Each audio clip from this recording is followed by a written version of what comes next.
السلام علیکم ورحمۃ اللہ وبرکاتہ۔ الحمد للہ وکفی وسلام علی حبیبہ المصطفیٰ، اما بعد فاعوذ باللہ من الشیطان الرجیم، بسم اللہ الرحمن الرحیم۔ ان اللہ وملائکتہ یصلون علی النبی یا ایہا الذین آمنوا صلوا علیہ وسلموا تسلیما۔ اللہم صل علی سیدنا مولانا محمد معدن الجود والکرم وآلہ واصحابہ الکرام وابنہ الکریم وبارک وسلم صلاۃ دائمۃ سرمدا ابدا۔ بسم اللہ الرحمن الرحیم۔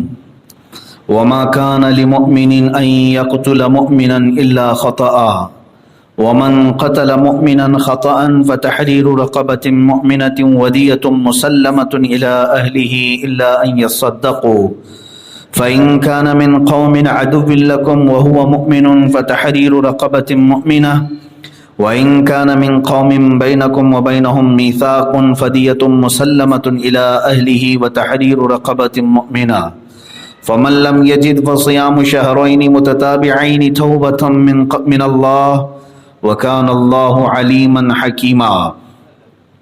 ومن يقتل مؤمنا متعمدا فجزاؤه جهنم خالدا فيها وغضب الله عليه ولعنه وأعد له عذابا عظيما۔ صدق الله مولانا العظیم۔ اور مسلمانوں کو نہیں پہنچتا کہ مسلمان کا خون کرے مگر ہاتھ بہک کر، اور جو کسی مسلمان کو نادانستہ قتل کرے تو اس پر ایک مملوک مسلمان کا آزاد کرنا ہے، اور خون بہا کہ مقتول کے لوگوں کو سپرد کی جائے مگر یہ کہ وہ معاف کر دیں۔ پھر اگر وہ اس قوم سے ہو جو تمہاری دشمن ہے اور خود مسلمان ہے تو صرف ایک مملوک مسلمان کا آزاد کرنا، اور اگر وہ اس قوم میں ہو کہ تم میں ان میں معاہدہ ہے تو اس کے لوگوں کو خون بہا سپرد کی جائے اور ایک مسلمان مملوک آزاد کرنا۔ تو جس کا ہاتھ نہ پہنچے وہ لگاتار 2 مہینے کے روزے رکھے، یہ اللہ کے یہاں اس کی توبہ ہے اور اللہ جاننے والا حکمت والا ہے۔ اور جو کوئی مسلمان کو جان بوجھ کر قتل کرے تو اس کا بدلہ جہنم ہے کہ مدتوں اس میں رہے، اور اللہ نے اس پر غضب کیا اور اس پر لعنت کی اور اس کے لیے بڑا عذاب تیار رکھا ہے۔ یہاں احکام شریعت ہے، یہ آیات اور ان کے ترجمے میں نے آپ کے سامنے رکھے۔ سورہ نساء کی آیت نمبر 92 اور 93، 92 اور 93، ان میں احکام یہ بیان کیے گئے ہیں کہ کبھی آپس میں ایک دوسرے سے مٹ بھیڑ ہو گئی اور قتل تک کی نوبت پہنچ گئی تو اب کیا کیا جائے۔ ایک بات یاد رکھ لیں، حضور اکرم صلی اللہ تعالی علیہ وسلم کی احادیث اور قرآن میں بھی قتل کے متعلق بہت سخت وعید ہے۔ کسی کا بھی مرڈر کرنا، قتل کرنا مسلمان کا، یہ ایک بہت بڑا گناہ ہے۔ سباب المسلم فسوق وقتالہ کفر، صحیح حدیث ہے۔ اللہ کے نبی صلی اللہ علیہ وسلم فرماتے ہیں مسلمان کو گالی دینا فسق ہے، مسلمان کو گالی دینا فسق ہے، وہ قتالہ کفر، اور اس کا قتل کرنا کفر تک لے جائے گا۔ کسی مسلمان کا قتل کفر تک پہنچا دے گا۔ ہاں کچھ قتل ایسے ہیں جو انجانے میں ہو گئے، خطأً جس کو کہتے ہیں، یعنی جان بوجھ کر کے نہیں کیا۔ ایک ہے قتل عمد، جان بوجھ کر کے قتل کرنا، ایک ہوتا ہے سہون قتل کیا، گولی چلا رہا تھا جا کر لگ گئی کسی، وہ پرندہ مار رہا تھا ادھر لگ گئی، تیر چلا رہا تھا کسی اور جگہ کسی مسلمان کو لگ گئی۔ تو اس طرح کے جو قتل ہیں اس کو سہون قتل کہتے ہیں، یعنی بھول کر کے ہو گئے یا خطأً۔ تو دونوں میں بڑا فرق ہے، دونوں کے متعلق آیتیں ہیں۔ جو جان بوجھ کر کے قتل کیا، جس کو کلر کہیں، مرڈر کرنے والا، اس کے متعلق تو قرآن کی آیت ہے۔ اللہ تعالیٰ فرماتا ہے من قتل مؤمنا متعمدا فجزاؤہ جہنم خالد فیہا، جو جان بوجھ کر کے عمدن قتل کیا کسی ایک مومن کو تو اس کا بدلہ تو جہنم ہے جس میں وہ بہت دن تک رہے گا، لمبی مدت تک رہے گا۔ اور اللہ کا اس پر غضب ہوگا، وَلَعَنَهُ، اور اللہ نے اس پر لعنت بھی بھیجی۔ ایک مومن کا جان بوجھ کر کے قتل کرنا۔ اور دوسری جگہ ہے اللہ تبارک و تعالیٰ نے فرمایا من قتل نفسا بغیر نفس او فساد فی الارض فکأنما قتل الناس جميعا، جس نے ناحق کسی جان کو قتل کیا، اللہ تعالیٰ فرماتا گویا کہ اس نے پورے انسانوں کا قتل کیا۔ قتل الناس جميعا، تمام انسانوں کے قتل کا گناہ اس کے اوپر ہے۔ تو اسلام میں قتل، مرڈر، یہ بہت بڑا گناہ ہے، بہت بڑا گناہ ہے۔ اگر ایک دوسرے کی جان محفوظ نہیں تو پھر اس کا کچھ بھی محفوظ نہیں۔ آپ کو معلوم ہونا چاہیے جن 5 چیزوں کی حفاظت کی ذمہ داری ہر ایک کو دی ہے شریعت نے، 5 چیزیں ایسی ہیں، اس پر میں نے بیان ریکارڈ کیا تھا، اس کو 5 چیزیں ایسی ہیں جن کی حفاظت ہر مسلمان پر فرض ہے۔ اس میں نمبر 1 سب سے پہلی چیز جان کی حفاظت۔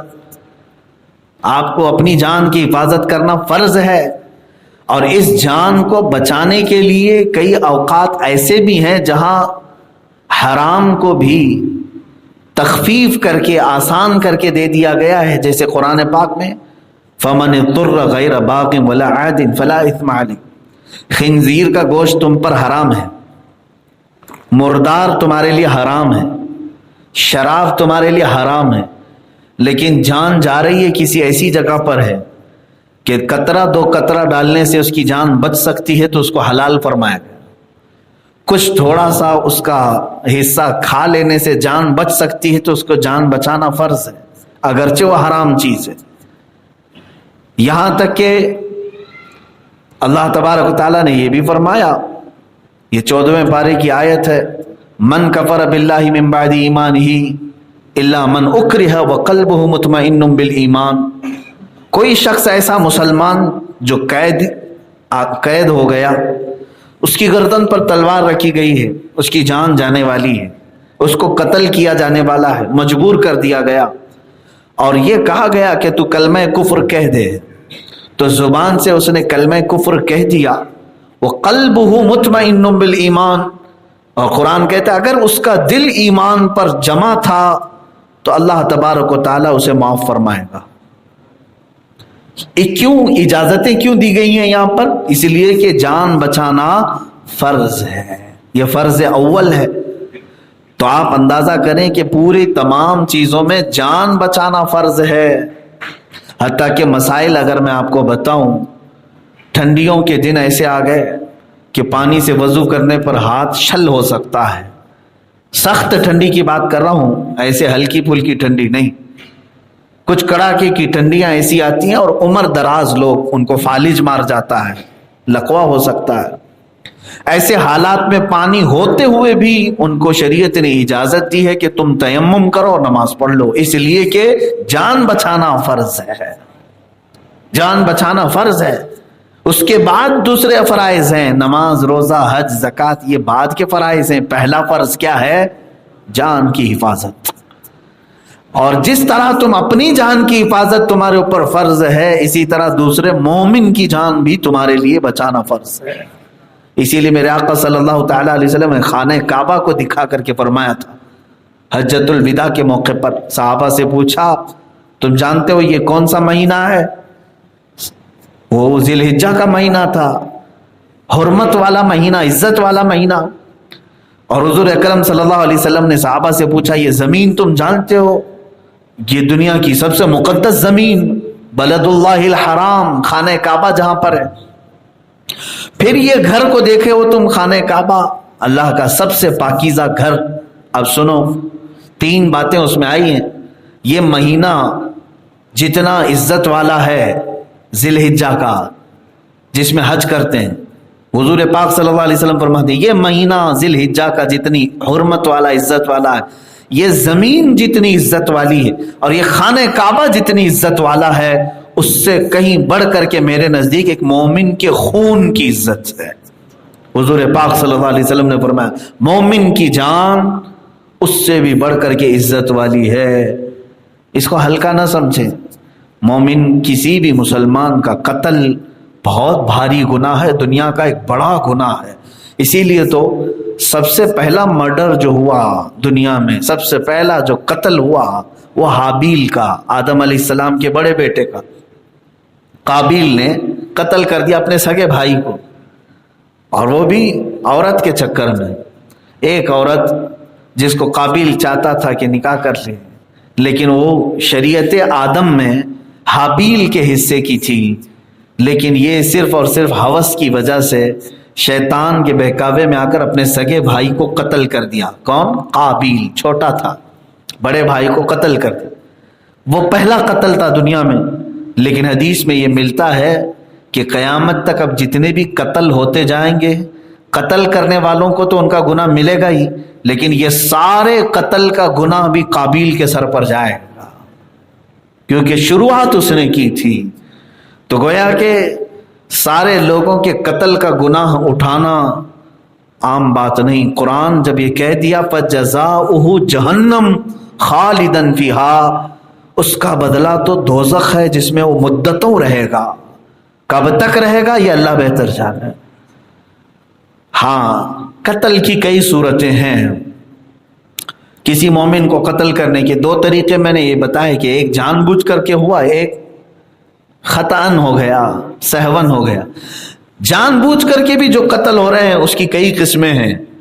ایک تو آپ اس زمانے میں گولی مار کر کے قتل کر دیے، یا پھر چاقو چھری سے حملہ کر کے قتل کر دیے، تلوار سے قتل کر دی۔ یہ تو جان بوجھ کر کے قتل ڈائریکٹ ٹو ڈائریکٹ ہو رہا ہے۔ کچھ صورتیں ایسی ہیں جو قتل میں شامل ہوتی ہیں، اس کو توجہ سے سن لیں، وہ بھی گناہ بڑا ہے۔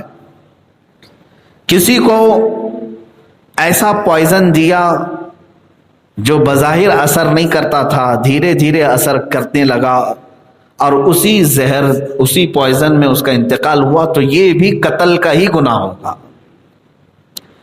کسی کو، چاہے وہ ڈاکٹر ہو یا کوئی میڈیکل والا ہو یا آپ ہی کیوں نہ ہو، ایسی زہریلی گولیاں دیں، نیند کی نشیلی دوائیاں دیں، جس کا وہ ایڈکٹ بن کر کے اسی پر اس کا انتقال ہو گیا، تو اس کے مرڈر میں اور قتل میں آپ کو قاتل کا ہی گناہ ہوگا۔ ایک قتل عمد ڈائریکٹ ہو گیا، اور ایک قتل یہ ہے جو سلو موشن میں جا کر کے تھوڑی دنوں کے بعد اس کو ختم کرتا ہے۔ ایک طریقہ یہ۔ دوسرا، بعض لوگ کسی کے قتل کے لیے، موت کے لیے یہ زہر کا استعمال جس طرح کرتے ہیں، اسی طرح سحر کا بھی استعمال کرتے ہیں۔ زہر اور چیز ہے، سحر اور چیز ہے۔ زہر پوائزن، سحر جادو کو کہتے ہیں۔ تو جادو کے راستے اپنائے جاتے ہیں۔ تو بعض لوگ یہ کہتے ہیں کہ موت و حیات تو صرف اللہ ہی کے دست قدرت میں، جادو کا کیا ہے؟ میرے عزیزو، یقیناً اللہ ہی کے دست قدرت میں ہے، لیکن چیزیں اسباب بن جاتی ہیں۔ چاقو سے مارو تو مرتا ہے کہ نہیں آدمی؟ اس وقت تو یہ نہیں کہو گے کہ چاقو کی کیا اہمیت ہے، نہیں، چاقو ذریعہ بن گئی موت کا۔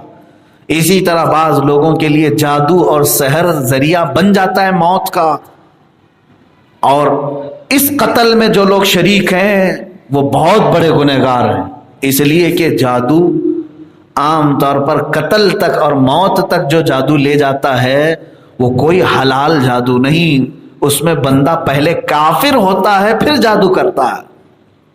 جس نے جادو کیا وہ پہلے کافر بنتا ہے، کیونکہ اس میں کفریات اور شرکیات بھرے ہوتے ہیں۔ تو جادو کرنے والا پہلے اپنے کافر ہونے کا اقرار کرتا ہے، شرک کے جملے اس میں ہوتے ہیں، یا قرآن کے خلاف، حضور کے خلاف، معاذ اللہ۔ بعض جادوگر پیشاب سے مقدس آیتیں لکھنے کی کوشش کرتے ہیں، معاذ اللہ۔ بہت خطرناک قسم کی چیزیں وہ استعمال کرتے ہیں جس کا ہمارا تصور بھی نہیں ہوتا۔ اور اس راستے پر جا کر کے جو قتل اور ختم کرنے کے لیے کوشاں ہیں وہ بھی قاتل ہیں۔ اگرچہ جادو کے اثرات سے کئی دنوں کے بعد کوئی انتقال کر جائے تو قاتل ہی ہے۔ اور جادو کرنے والے کو زندیق کہا ہے بعض علماء کے نزدیک، تو اس کی توبہ بھی قبول نہیں۔ جادو کرنے والے کے بعض علماء کی بات کر رہا ہوں، یا یوں سمجھ لیں کہ اس سے توبہ کی توفیق چھین لی جاتی ہے اور وہ اسی نحوست میں اور کفر میں بھی مر جاتا ہے۔ مسلمان کو تو یہ زیب بھی نہیں دیتا جادو، اور کسی جوتش کے پاس جانا، سحر کرنا، ٹونے کروانا، معاذ اللہ۔ حضور پاک صلی اللہ علیہ وسلم کی حدیث ہے، من اتی بکاہن فقد کفر بما انزل علی محمد صلی اللہ علیہ وسلم۔ جو کسی کاہن کے پاس گیا، جادوگر کے پاس، جوتش کے پاس گیا، گویا کہ اس نے محمد کا انکار کر دیا صلی اللہ علیہ وسلم۔ محمد صلی اللہ علیہ وسلم پر جو کچھ بھی اتارا گیا اس کا انکار کر دیا۔ تو ہم میں سے تو کوئی اتنا گھرا ہوا نہیں ہونا چاہیے کہ وہ اپنے خواہشات نفس کے لیے اس گھٹیا راستے کا استعمال کرے۔ ہاں، شیطان اس راستے پر لاتا ہے، کوشش کرتا ہے۔ یہ قتل کی صورتیں میں آپ کو بتا رہا ہوں، زہر سے، سحر سے، اب نئے طریقوں سے، جیسے چاقو، چھری، گولی، بندوق، یہ تمام چیزیں تو قتل کی صورتیں ہیں۔ ایک اور چیز ہے میرے عزیزو، توجہ چاہتا ہوں، ایک اور قتل ہے، وہ بھی عمدن قتل میں آتا ہے، سہون قتل میں نہیں۔ سہون قتل کے متعلق ابھی جو آیت میں نے پڑھا اس کے لیے کفارہ ہے۔ سہون کا مطلب سمجھ گئے نا، خطا کے طور پر، جان بوجھ کر کے نہیں کر رہا تھا، ہو گیا، پرندے پر تیر چلا رہا تھا، کسی کو جا کر لگ گیا اور ختم ہو گیا، یا گولی کہیں اور چلا رہے تھے، لگ گئی کسی کو اور وہ چلا گیا۔ یہ سہون قتل یا خطأً قتل، خطا کے طور پر ہو، اس کے لیے کفارہ ہے۔ قرآن نے بیان کیا، ایک غلام آزاد کر دو، ایک غلام آزاد کر دو، اور پھر فدیہ ہے، آپس میں جو طے کریں گے، اتنا مال دے کر کے جو مقتول ہے اس کے گھر والوں کو راضی کر لو، اس کا کفارہ ہے، اسے معاف کیا جائے گا۔ یہ سہون قتل، لیکن عمدن قتل کے لیے نہیں۔ عمدن قتل کے لیے یہ کفارہ نہیں ہے کہ کسی کا مرڈر کر دے اور پھر آ کر کے خیرات کر دے، ادھر دان بھی کر رہا ہے ادھر قتل بھی کر رہا ہے، یہ عمدن قتل کے لیے نہیں۔ اب ایک صورت عمدن قتل کی یہ بھی ہے کہ آپ زندہ آدمی کو مار رہے ہیں، جیسے میں نے صورتیں بتائی، چاقو سے، تلوار سے، گولی سے، بندوق سے، زہر سے، سحر سے، جس انداز سے بھی آپ نے مارا وہ قاتل ہی کہلائیں گے۔ ایک صورت ہے قتل کی کہ ماں کے پیٹ میں بچہ ہے، اسے دنیا میں آنے سے پہلے قتل کیا، وہ بھی قاتل ہے، یہ بھی قاتل ہے، اور اس کا گناہ بھی بہت بڑا ہے۔ جیسے کسی کا حمل تھا، بچے کی ہارٹ بیٹ شروع ہو چکی تھی، دل کی دھڑکنیں ہونے لگی تھی، ان دونوں نے فیصلہ کیا کہ نہیں بچہ چاہیے ہم کو، ابورشن کروا دیا، قتل کا گناہ ہے، قتل کا گناہ ہے، کیونکہ دنیا میں آنے سے پہلے ایک جان کو، ایک زندہ جان کو مار دیا آپ نے۔ قتل کا گناہ وہی چیز میں بتا رہا ہوں، فَجَزَاؤُهُ جہنم، اس کا بدلہ تو جہنم ہے، اور کتنے دن تک رہے گا یہ اللہ بہتر جانے۔ ہاں، اس کی بہت ساری صورتیں ہیں، مسائل آپ علماء سے اور مفتیان کرام سے پوچھیں کہ بعض اوقات ایسے ہے کہ بچہ پیٹ میں کچھ ایسی حالات میں آ گیا کہ ماں، یعنی جو اس کی ماں ہے اس کی جان پر بنا سکتی ہے، یا بچے میں ڈیمیج ہے، فلاں فلاں بہت صورتیں ہیں۔ کچھ ایسے حالات ہوں گے جو ماہر طبیب اور ماہر حکیم کے کہنے سے ابورشن کرنے کی اجازتیں ہو سکتی ہیں، کچھ صورتیں ہوں گی، لیکن عام طور پر کہ مجھے انٹرسٹ نہیں ہے، میرا بچہ ابھی 1 سال کا ہے، دوسرا حمل ٹھہر گیا ہے، میں نہیں چاہتا، یہ سب صورتیں قتل کی ہیں، حرام کی ہیں۔ یاد رکھیں، ان تمام چیزوں میں آج لوگ ملوث بھی ہیں اور اس کو ہلکے میں لیتے ہیں، اور یہاں تو حالات چلیں، قانونی جرم ہے ماں کے پیٹ میں بچے کی جنس کو معلوم کرنا، اس کے سیکس کو معلوم کرنا یہاں جرم ہے، لیکن باہر اس کو معلوم کرا لیا جاتا ہے۔ ہمارے ایک ساتھی نے UK میں یہ کہا کہ ڈاکٹرز بتا دیتے ہیں لڑکا ہے یا لڑکی ہے، اسی حساب سے ہم لوگ تیاری کرتے ہیں۔ تو وہاں پر حالات تو ایسے ہیں کہ جو چیز نہیں چاہیے اس کو فوراً اسی وقت قتل کر دیا جاتا ہے، پیٹ سے نکال دیا جاتا ہے۔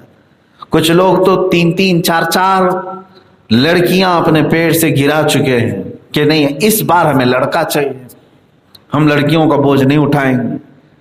یہ قتل جو ہے مکہ والے جو قتل کرتے تھے اس سے مختلف نہیں ہے، مکہ والے پیدا ہونے کے بعد قتل کرتے تھے کہ لڑکی اگر ہو تو گلا گھونٹ کر کے اس کو قبر میں ڈال دیتے تھے، لڑکی پیدا ہو۔ اور ترقی یافتہ دور میں اب پیدا ہونے کے بعد گلا نہیں گھونٹتے، ماں کے پیٹ میں ہی اس کو گلا گھونٹ دیتے، ختم کرتے ہیں۔ اس کے متعلق قرآن کی آیت ہے سورہ تکویر میں، اللہ تبارک و تعالیٰ فرماتا ہے سورہ انشقاق میں، اذا السماء، سورہ تکویر، اذا الشمس کورت واذا النجوم انکدرت، اس والی سورت میں ایک آیت آئی ہے، اللہ تعالیٰ فرماتا ہے وَإِذَا الْمَوْءُودَةُ سُئِلَتْ بِأَيِّ ذَنبٍ قُتِلَتْ، قیامت کے دن یہ جو بچے تم نے مارے تھے یہ غائب نہیں ہوں گے، اٹھائے جائیں گے، یہ اٹھائے جائیں گے، یہ سب بچے کھڑے ہوں گے۔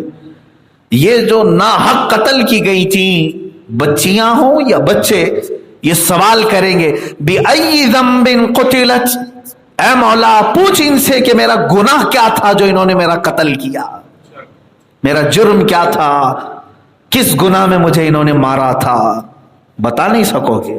ارے وہ دنیا میں آنے سے پہلے مار دیا، اس کا گناہ کیا تھا، اس کا جرم کیا تھا؟ تو یہ ایک قتل میں مبتلا ہے لوگ۔ ان تمام چیزوں سے اوائڈ کرو میرے عزیزوں۔ اب یہاں پر حالات نس بندی کو بھی میں بتا دیتا ہوں کہ کیا مسائل ہیں، یعنی بند کرانے کے جو آپریشن ہوئے ہیں یا جس طرح کے، اس کے لیے بھی شریعت اسلامیہ کہاں تک کی اجازت دیتی ہے۔ اب حالات، قوانین ایسے بنائے جانے لگے ہیں کہ کمپلسری کر دیا جائے گا کہ تمہاری پاپولیشن بڑھتی جا رہی ہے، تمہاری نسل میں زیادتی ہو رہی ہے، دوسروں کی گھٹتی جا رہی ہے، تم بند کرو۔ اگر بچے 2 سے زیادہ ہوں گے تو تم سے گورنمنٹ سہولتیں چھین لی جائیں گی، اسکول کے پرابلمز اور سیاست میں داخلہ ممکن نہیں، بہت ساری چیزیں یہ دھیرے دھیرے دھیرے پابندی۔ جبکہ شریعت اسلامیہ میں بچوں کے پیدا ہونے نہ ہونے کا سارا کام تمہارے نہ شوہر کے ہاتھ میں نہ بیوی کے ہاتھ میں۔ قرآن کہتا ہے لا تقتلوا اولادکم خشیۃ املاق نحن نرزقکم وایاہم، اپنے بچوں کو مفلسی کے ڈر سے قتل مت کرو، ہم جس طرح تمہیں رزق دے رہے ہیں انہیں بھی رزق دیں گے۔ تم کو کھلا رہے کہ نہیں رب تبارک و تعالیٰ؟ لوگ اپنی غریبی کے چکر میں ہیں، میرے پاس اسباب نہیں، بچے پیدا کروں گا کہاں سے کماؤں گا؟ تم کو کون کھلا رہا ہے؟ تم کہاں سے کھا رہے ہو؟ تو رب تعالیٰ کا یہ وعدہ ہے نحن نرزقکم، ہم تم کو جس طرح رزق دے رہے ہیں وایاہم، ان کو بھی ہم کھلائیں گے جو تمہاری اولاد ہوگی۔ تو اللہ تعالیٰ جب رزق کا ذمہ اپنے اوپر لیا ہے تو پھر قتل تو بنتا ہی نہیں۔ کس بات کا یہ مرڈر ہے، کس بات کا یہ جرم ہے؟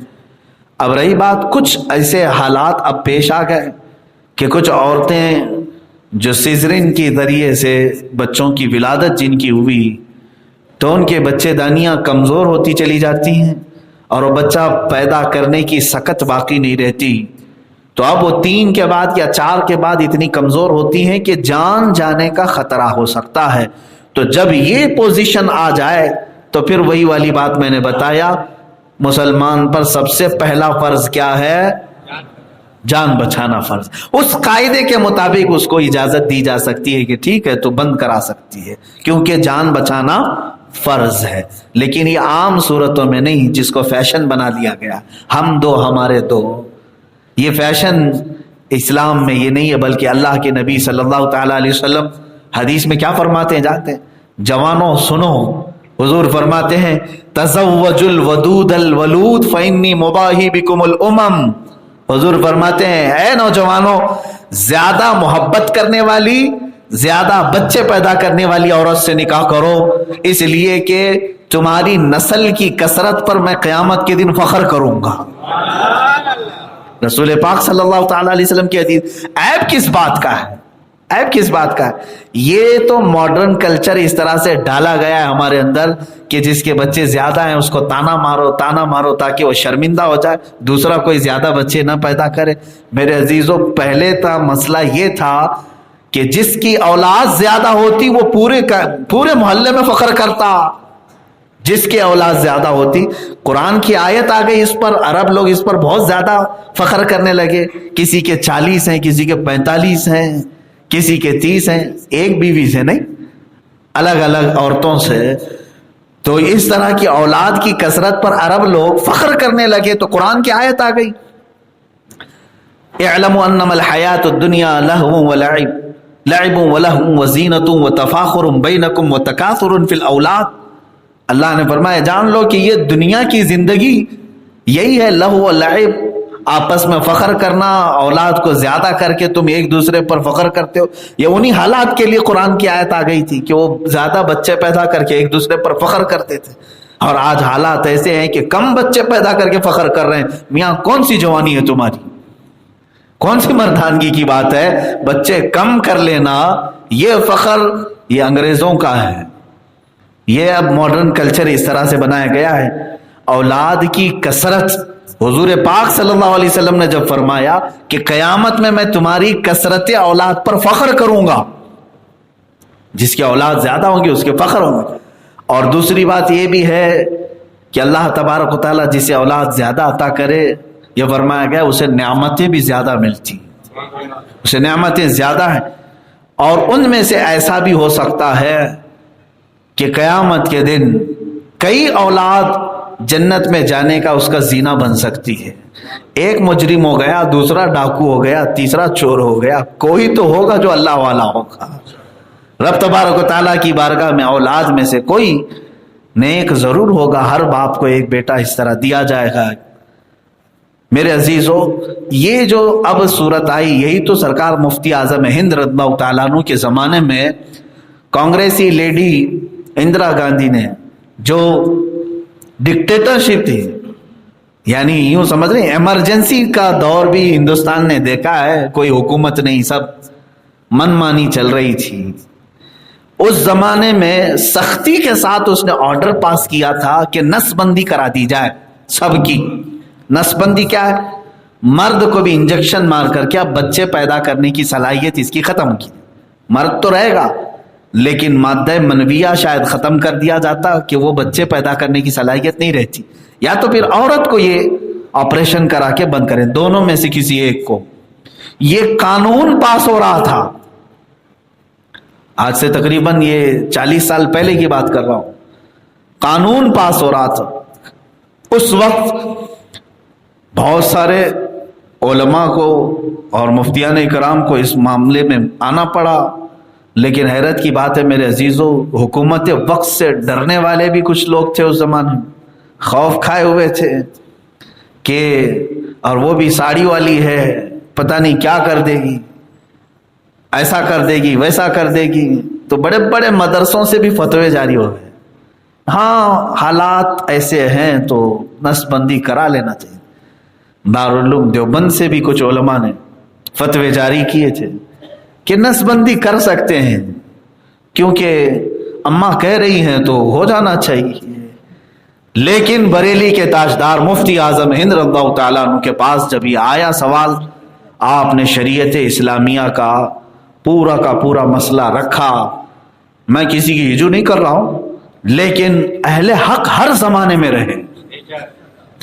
اہل حق سے یہ زمین کبھی خالی نہیں ہوگی. ایک بات یاد رکھیں آپ، چاہے طاقتیں قوتیں سیاستیں ہزار بدلیں، لیکن اللہ حق والوں کو ہمیشہ قائم رکھتا ہے، چاہے وہ تعداد میں تھوڑی ہی کیوں نہ ہو. مفتی اعظم ہند رحمۃ اللہ تعالی علیہ نے فتویٰ جاری فرمایا کہ نس بندی شریعت اسلامیہ میں حرام ہے، حرام ہے، حرام ہے. اور یہ فتویٰ جب نکلا میرے عزیزو مفتی اعظم ہند رضی اللہ تعالیٰ عنہ کا، تو حالات ایسے پیش آ گئے تھے کہ پولیس ان کی، حکومت ان کی، تخت ان کا، جہاں سے یہ شائع ہوا تھا فتویٰ وہ پرنٹنگ پریس جو تھا اس کو جلا دیا گیا، اور جو یہ کہیں چپکا رہا تھا اس کو مارا جا رہا تھا، پکڑا جا رہا تھا. لیکن پورے ہندوستان میں یہ بغیر سوشل میڈیا کے بھی فتویٰ پہنچ گیا. 40 سال پہلے کی بات سب جگہ پہنچا. پھر مسلمان اپنے قائد اہل سنت کی آواز پر بار آئے اور کہا دنیا میں ہمیں ہندوستان میں جس طرح اپنے مذہب کی آزادی کے ساتھ جینے کا حق ہے، جب ہماری شریعت نسل بندی کو حرام کہتی ہے تو متفقہ طور پر سارے مسلمان اسے ریجیکٹ کرتے ہیں. وہ ریجیکٹ ہوا 40 سال سے، اب تک دوبارہ نہیں آ سکا. لیکن اب پھر سے دوبارہ ایسی حالات بنائے جا رہے ہیں کہ پھر پاپولیشن کو لے کر کے ایسی باتیں بیچ بیچ میں ایک کوئی لیڈر چھوڑتا رہتا ہے. دیکھتے ہوں گے آپ کہ ان کی آبادی کم کرنے کے لیے ان کو نسل بندی کرانے کے لیے کہیں 2 بچے کافی ہیں، 1 بچے کافی ہیں. میرے عزیزوں، جن کے بچے نہیں، جن کی شادی نہیں ہوئی، وہ پاپولیشن کی فکر کر رہے ہیں. آج حالات ایسی ہیں. حیرت کی بات یہ ہے میرے عزیزوں، یہ ایک جوک ہے، یہ لطیفہ ہے، یا پتہ نہیں دنیا پوری اس بات پر ہنستی ہوگی کہ وہ آدمی لو جہاد کا قانون بنا رہا ہے جو کبھی شادی نہیں کیا. سنیاسی آدمی لو جہاد. مجھے سمجھ میں نہیں آتا تم کو اس سے کیا لینا دینا ہے کہ کون کس سے شادی کر رہا ہے. کیوں زبردستی ٹانگ اڑا رہے ہو؟ کوئی محبت کر کے شادی کر رہے ہیں تو یہ تو انسانی حقوق کے اعتبار سے آزادی ہندوستان میں دی گئی ہے کہ جہاں تو پسند کرے، اگر تمہارے مزاج میل کھاتے ہیں تو شادی کر لو. لیکن یہ ہوتا ہی ایسے ہے کہ بیچارہ خود نہیں کر سکا تو یہ سوچ کر کے بیٹھا ہے ہونے کسی کی نہیں دوں گا. یہ لو جہاد کا قانون وہی لائے.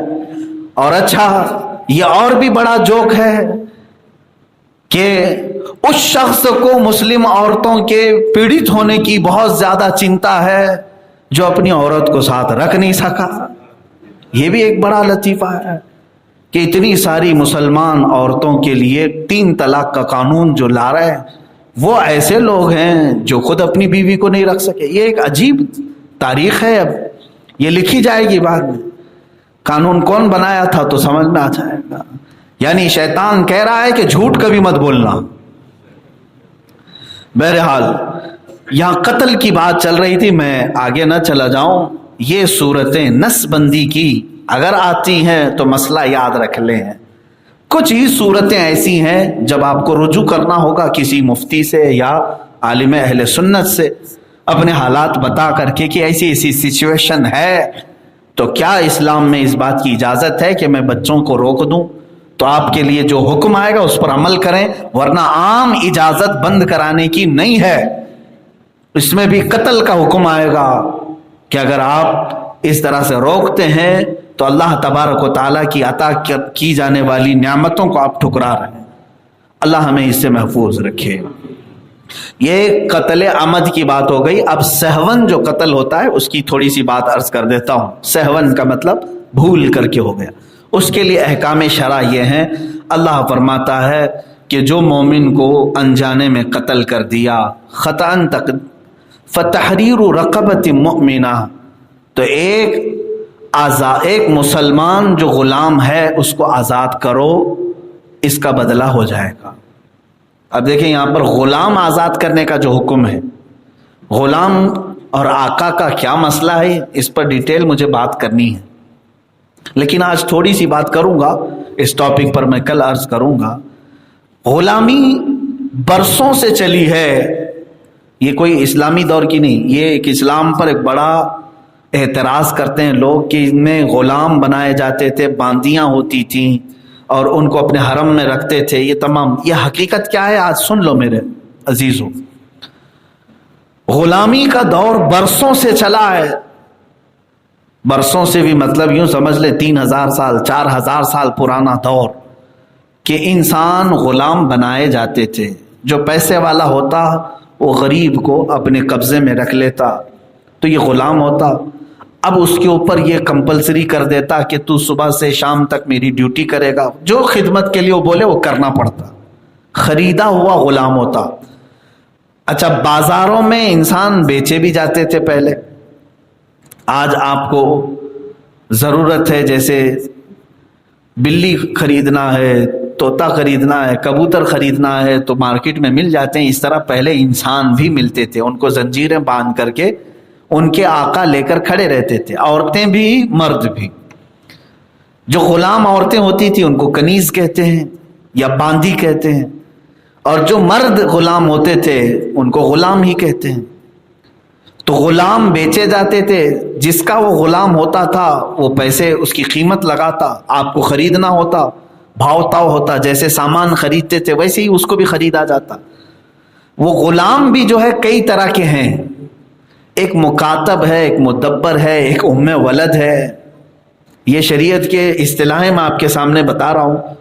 جیسے ایک مثال میں بتاتا ہوں، میرے اور آپ کے درمیان لکھا پڑھی ہو گئی کہ اتنے سالوں تک کے لیے تم میرے غلام ہوگے، یہ کام ہو جائے گا تب تک تم میرے غلام ہوگے، میں نے لکھ کر کے دے دیا کہ ہاں میں تمہاری غلامی کروں گا اس وقت تک جب تک کہ یہ کام نہ ہو جائے، یہ مکاتب۔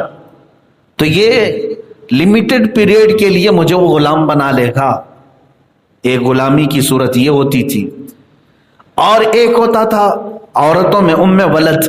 ام ولد کا مطلب یہ ہے کہ عورت خریدی جاتی تھی صرف بچے پیدا کرنے کے لیے، یعنی کسی عورت کو اس نام پر خریدا جاتا تھا کہ میں تجھ سے کوئی اور کام نہیں کراؤں گا، لیکن یہ ہے کہ تجھ سے میری نسل چاہیے، میری اولاد چاہیے، تو وہ بچہ پیدا کر کے دے دیتی اور پھر اپنے چلی جاتی۔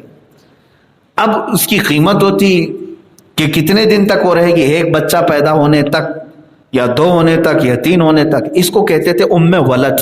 یہ غلاموں کی خرید و فروخت ہوا کرتی تھی پہلے۔ تو یہ تمام صورتیں پہلے 3000 سال پہلے سے چلی آ رہی ہیں، اور لوگ آج اسلام کو بلیم کرتے ہیں کہ اسلام میں غلامی کا دور تھا۔ میرے عزیزو، اسلام نے ہی غلامی کے دور کو ختم کیا، ہمیشہ کے لیے ختم کیا۔ کس طرح سے؟ اب صورتیں میں آپ کو بتاؤں۔ جہاں بادشاہوں کے ہاں غلام قبروں میں تک ڈالے جاتے تھے، آپ کو معلوم ہے ایک فرعون اگر مرتا تو اس کے ساتھ 50 یا 60 غلام اس کی قبر میں اندر بند کر دیے جاتے تھے۔ ان کا اعتقاد تھا کہ بادشاہ کو اگر کوئی ضرورت ہوگی تو یہ خادم رہیں گے وہاں پہ، مرنے کے بعد بھی اس کو حنوط کیا جاتا، مسالہ لگا کر کے۔ یہ جو اہرامات مصر آپ دیکھتے ہیں نا، ایجپٹ کے جو پیرامڈز، یہ پیرامڈز کیا ہیں؟ یہ ایک ایک فرعون کی قبر ہے وہ، اور اس کو بناتے بھی تھے یہی انسانوں سے، اتنے بڑے بڑے پتھر اٹھواتے تھے، اس میں کتنے مر جاتے تھے۔ یہ غلامی کا دور تھا، اور جب وہ فرعون مر جاتا، ایک فرعون نہیں تقریباً 18 فرعون آئے، جب وہ مرتے کوئی بھی بادشاہ تو اس کے ساتھ 50 سے 100 خادم اندر ڈال دیے جاتے، وہ وہیں رہتے، پیک کر دیتے ہیں، اور وہ غلام بھی تو اندر مر جاتے تھے۔